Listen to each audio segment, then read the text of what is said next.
नमस्कार दोस्तों, मैं Ravindra Yadav, solar engineer of taken so energy. दोस्तों अभी हम आ गए हैं पटना के दानापुर में और यहाँ पे हम 10 किलोवाट का ऑन ग्रिड सोलर प्लांट लगाए हैं। ये जो ऑन ग्रिड प्लांट है इसमें सोलर मॉड्यूल तो है वारी का, लेकिन यहाँ जो इन्वर्टर लगाए हैं वो ल्यूमिनस का लगाए हैं और ये सब डिफरेंसेस क्यों है वो आपको बताएंगे।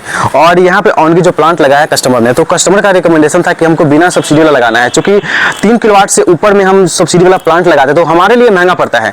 चूंकि उसका कारण ये है क्योंकि गवर्नमेंट का जो सब्सिडी स्कीम है वो 3 किलोवाट तक ही है, चूंकि 78,000 मैक्सिमम सब्सिडी मिलता है और वो भी 3 किलोवाट तक। लेकिन उससे ऊपर जैसे जाते हैं, हम मान लीजिए सब्सिडी वाला प्लांट लगाएंगे, लेकिन जैसे उसके ऊपर जाएंगे तो हमको सब्सिडी सीमित मिलता है, लिमिटेड है, मात्र 78,000 ही है। तो ऑन ग्रिड प्लांट तो लगाना है, डोमेस्टिक भी लगाना है, लेकिन अगर 3 किलोवाट से ऊपर लगाना है तो हमें कोशिश करना चाहिए कि हमें नॉन डीसीआर लगाना चाहिए। उसका फायदा ये है कि आपको सस्ता पड़ जाता है और डीसीआर मॉड्यूल जो महंगा पड़ता है। लेकिन हमारे पास सारे सिस्टम, सारे सुविधा अवेलेबल है। अगर आपको डीसीआर मॉड्यूल लगाना है, मतलब सब्सिडी वाला प्लांट लगाना है, नॉन सब्सिडी वाला प्लांट लगाना है, हाइब्रिड लगाना है, ऑन ग्रिड ऑफ ग्रिड, जिस टाइप का कमर्शियल हो गया, डोमेस्टिक हो गया, इंडस्ट्रियल हो गया, हर तरह का प्लांट लगाते हैं। सुविधा हर चीज है, लेकिन हर चीज का अपना अपना बेनिफिट है।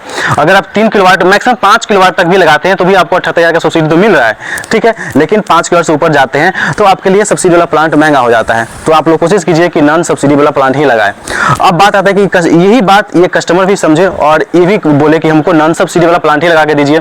इस वजह से इनको यहाँ वारी का मॉड्यूल दिए हैं, ठीक है। और ये 575 वाट का एन टाइप टॉपकॉन जो मॉड्यूल आता है, सबसे हाई कैपेसिटी वाला, अभी तक जो वारी का है सबसे हाई कैपेसिटी वाला, वो वाला मॉड्यूल दिए हैं।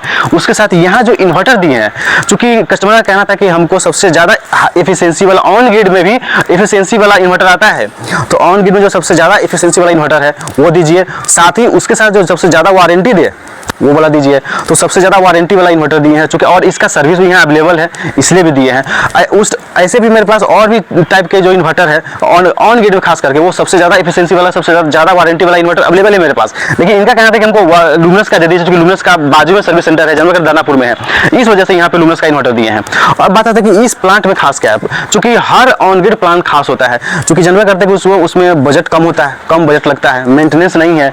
जैसे कि इन्वर्टर का वारंटी 10 साल है, इसमें बैटरी लगा नहीं है, तो उसमें मेंटेनेंस कुछ करना नहीं है, तो ऐसे ही ये खास हो गया, क्योंकि इसमें मेंटेनेंस नहीं करना चाहता। उसके बाद मेंटेनेंस क्या करना है, बस सोलर का देख रेख करना है, सोलर का साफ सफाई करना है। चूंकि बाइफेशियल है तो आपको नीचे से भी साफ करना पड़ेगा, ऊपर से भी साफ करना पड़ेगा। बाइफेशियल है तो इसमें क्या है कि नीचे से ग्लास है तो नीचे से भी गंदा हो सकता है, ऊपर से भी गंदा हो सकता है। और अगर मान लीजिए बाइफेशियल तो लगा लिए, लेकिन हम बहुत ज्यादा हाइट पे लगा देंगे तो साफ सफाई ही नहीं कर पाएंगे, तो वो भी नहीं करना है। तो इन सारी बातों का ध्यान रख के यहाँ पे किया गया है। जैसे कि आगे में देख रहे होगा कि लगभग हमारे हाइट के ही बराबर में सोलर लगा हुआ है। अगर इसको हम माथे के बहुत ज्यादा ऊपर लगा देते और एकदम करगी में देखिए उधर साउथ इधर है, तो साफ सफाई कैसे करते हैं, ऐसे चढ़ने से डेंजरस हो जाता। इस वजह से भी ये डिजाइन किया गया है। और खास करके कि कस्टमर का कहना था कि ये थोड़ा मूवेबल एरिया है, फूल वूल लगाए हुए हैं, ठीक है, तो इस तरह का ये यूजेबल एरिया है, तो ऐसा हाइट करके दीजिए ताकि हमारा एरिया भी यूजेबल हो जाए, दूसरा कि हमको साफ सफाई करने में भी ईजी रहे। तो इन सारी बातों को ध्यान रखते हुए देख रहे ये प्लांट लगा लिए हैं। और इस प्लांट में एक चीज और ध्यान दीजिए, आप लोग सोचे कि इसमें क्रॉस क्यों नहीं दिए, जिनमें करते हैं मूवेबल एरिया है, क्रॉस दे देंगे तो एरिया घिर जाएगा। इसलिए हम लोग क्या किए कि इसके स्ट्रेंथ देने के लिए, इसमें तो फास्टनेट वर्क तो हुआ ही, लेकिन सिविल वर्क पे हम लोग खास ध्यान दिए, क्योंकि सिविल वर्क अगर बढ़िया रहेगा तो इसको हिलने नहीं देगा और इसको लंबा लाइफ प्रदान करेगा, ठीक है। और खास करके इसको इसमें स्ट्रेंथ प्रदान करेगा। फास्टनेट वर्क हो गया, सिविल वर्क हो गया। अब बात आता है कि इस प्लांट में ये प्लांट कौन कौन लगा सकते हैं, तो ये प्लांट उन लोगों के लिए है जो मेट्रो सिटी में रहते हैं, खास करके जिसके यहाँ लाइट का कटअप नहीं है, बहुत कम है, आधा घंटा 1 घंटा मैक्सिमम कटअप है। चूंकि जितना देर लाइट कट होगा, जितना देर ग्रिड आपका बंद रहेगा, उतना देर ये प्रोडक्शन बंद करेगा। इसका मतलब कि उतना जितना जिसके यहाँ मान लीजिए कि 5 घंटा 6 घंटा लाइट कटअप है, अब वो ऑन ग्रिड प्लांट लगा लेंगे तो उनको बेनिफिट कैसे मिलेगा। वो तो कई लोग ये भी सोचते हैं कि हम सोलर प्लांट लगा लेंगे सब्सिडी वाला और उसमें हमको बिजली बिल फ्री हो जाएगा और दिन रात सोलर से सब कुछ चलेगा, लेकिन ऐसा नहीं है। आपको एक बेनिफिट आपको बताते हैं।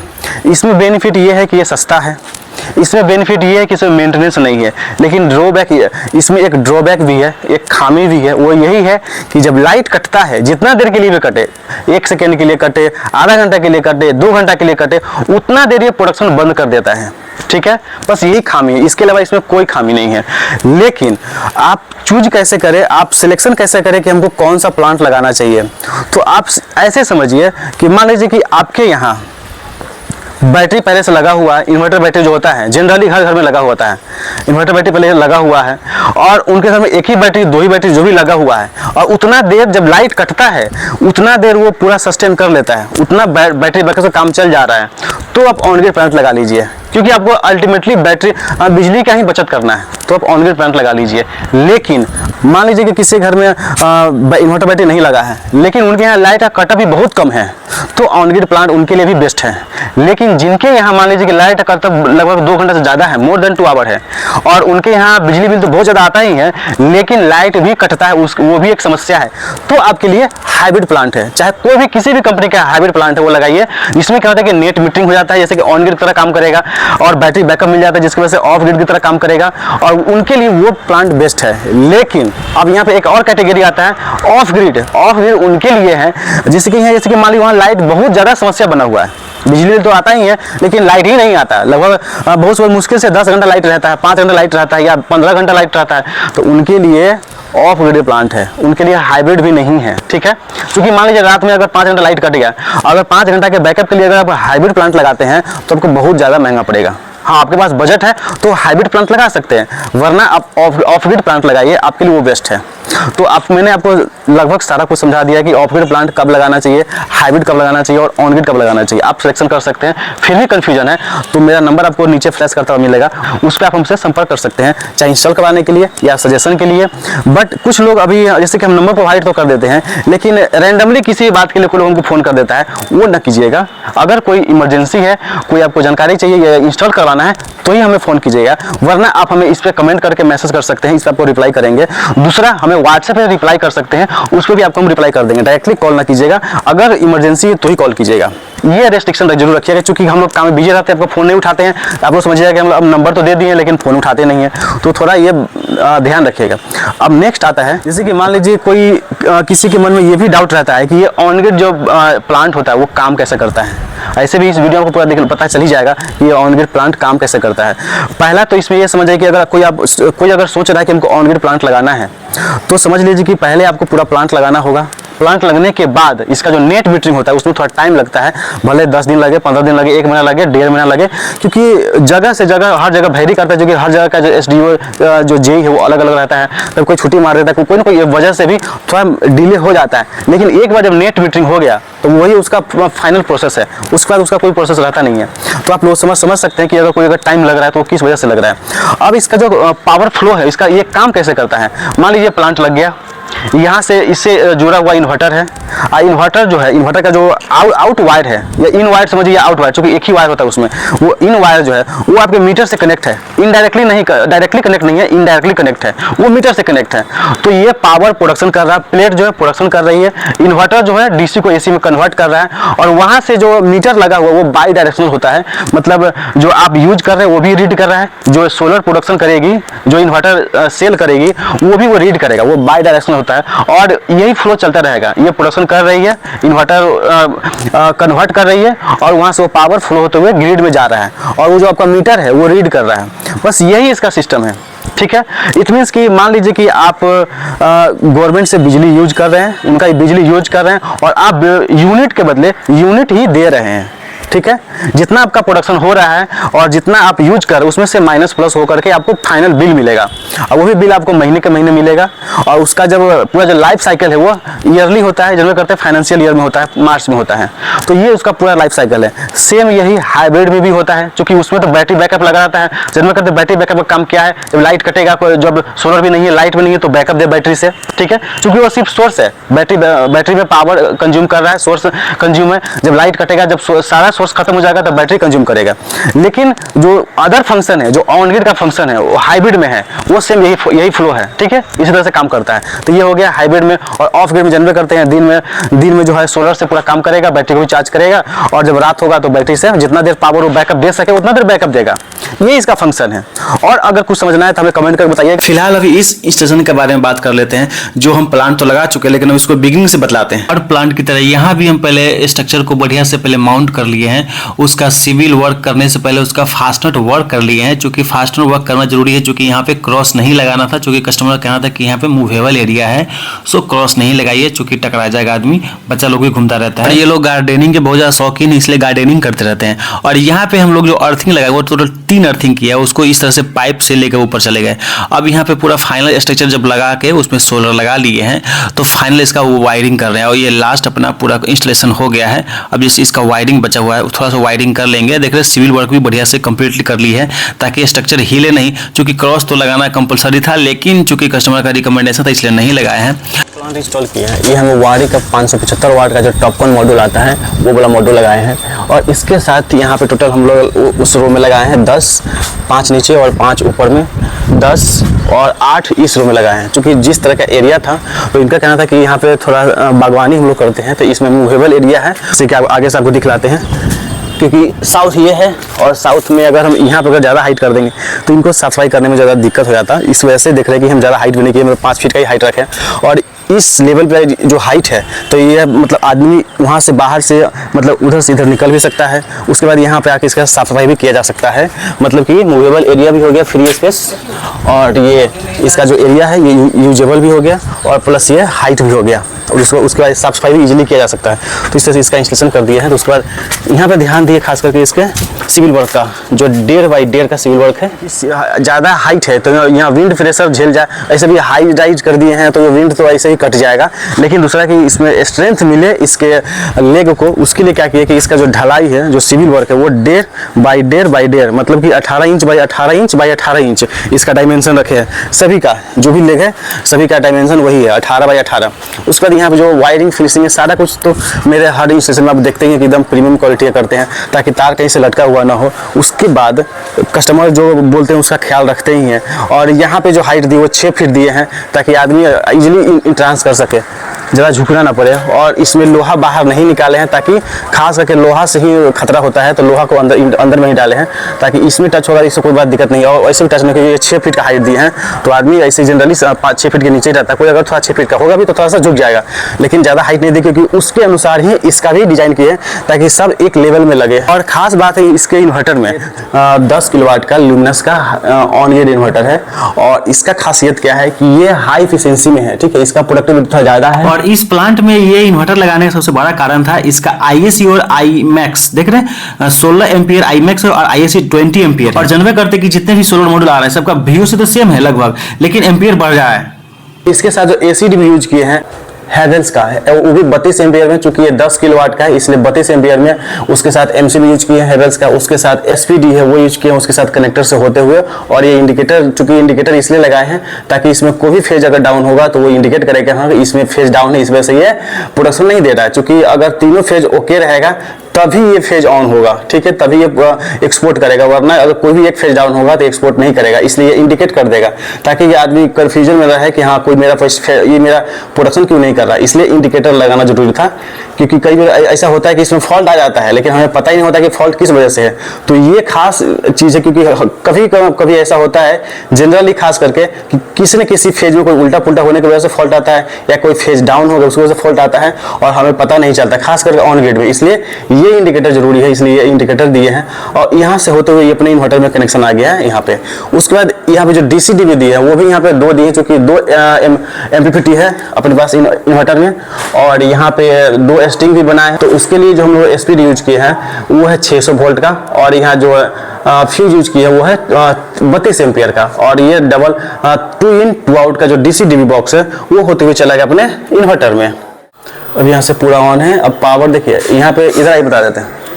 ये जो ऑन ग्रिड जो प्लांट है ना ये आपको पर यूनिट के हिसाब से मिलेगा, ठीक है। जैसे कि 10 किलोवाट लगाए हैं तो आपको कम से कम 40 से 50 यूनिट के एवरेज में रहेगा। अगर मौसम ठीक रहा है, लाइट अगर नहीं कट रहा है तो 50 प्लस भी जा सकता है। अगर लाइट कट ज़्यादा होगा, मौसम खराब रहेगा तो 40 के आसपास ही रहेगा, नीचे भी जा सकता है। मौसम के ऊपर डिपेंड करता है कि जितना आपका अच्छा मौसम है और लाइट कितना दे रहा है, ठीक है। 6800 है, ठीक है, 6800 भी प्रोडक्शन दे रहा है। जिस तरह का मौसम है ये ज़्यादा भी जा सकता है, ठीक है। प्लेट में थोड़ा कहीं कहीं चीटी पड़ा हुआ है, ठीक है, उसको साफ कर दीजिएगा, प्रोडक्शन और बढ़ जाएगा। और ये देखिएगा जैसे कि कल से देखिए, चूंकि अभी तक 11 बजे ऑन हुआ है, कल से देखिएगा इसका जनरेशन कम से कम 40 से प्लस रहेगा, 50 प्लस हो जाएगा कभी कभी। कहाँ से देखेंगे ना? यही करके मिल जाएगा आपको, ऐप में दिखेगा। अच्छा। अब मोबाइल ऐप है ना उसमें पावर वाला, ठीक है, उसमें दिख जाएगा। और टाइम थोड़ा सही है। टाइम सही है ना? नहीं, टाइम अभी तो साढ़े गलत है। गलत गलत है तो लाइए ना सेट कर देते हैं। टाइम सेट कर दीजिए।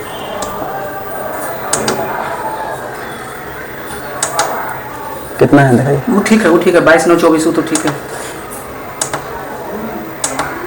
कितना कितना है बताइए मुझे। 9:18 हुआ है। अच्छा 9 बज रहा है इसीलिए इतना प्रोसेस है, धीरे धीरे बढ़ जाएगा। 9:18 है ना, मतलब 9:15 हो रहा है। हाँ,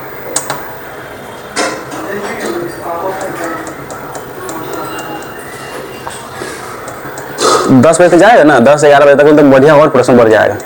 हमको लगा 11 बज गया, यार नहीं बजा। 18 है कि 19 है? हाँ 18-19 हो गया है। ठीक है, सेट कर दिए, चलिए हो गया। चलिए बाहर निकलते हैं। ठीक है, टाइम आ गया। अब हो गया। ठीक है, आपका रियल टाइम आ गया।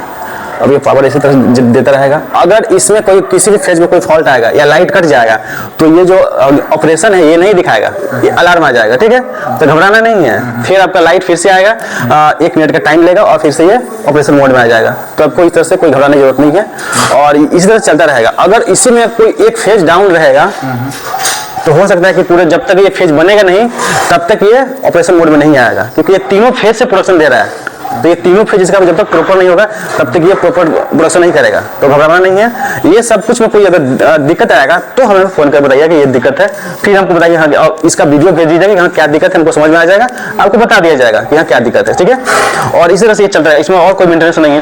बस सोलर की सप्लाई जरूरी है, वो करते रहिएगा और इसको छेड़ा नहीं कीजिएगा। ठीक है, जब कोई दिक्कत होगा फोन वीडियो कॉल पे ले लीजिएगा, तभी कुछ बताया जाएगा तो कीजिएगा। ठीक है, बाकी और कुछ नहीं इसमें, क्योंकि इसमें कोई मेंटेनेंस ही नहीं है। बस थोड़ा सा मैनुअल बात समझना है कि हाँ कहाँ क्या दिक्कत है। कभी कोई कस्टमर पता है, कोई कस्टमर क्या बोलता है, जैसे कि मान लीजिए यहाँ कोई अलार्म आ गया, अभी तो फोन बोले देखिए तो मेरा अलार्म आ गया, वो कैसे करके चला गया, तो काम ही नहीं कर रहा है। तो समझना पड़ेगा कि हो सकता है कि इसमें कोई फॉल्ट आए, और इसलिए हम लोग इंडिकेटर लगा के देते हैं कि कोई भी फेज में कोई फॉल्ट आएगा तो यहाँ अलार्म आना ही आना है। ठीक है, आपको डिस्प्ले में वो चीज दिख जाएगा। हाँ दिख जाएगा कि क्या फॉल्ट है, ठीक है, किस वजह से है। ठीक है ना, खुद से वो आपको सब कुछ दिख जाता है। और कुछ आपको समझना है तो बता दीजिए।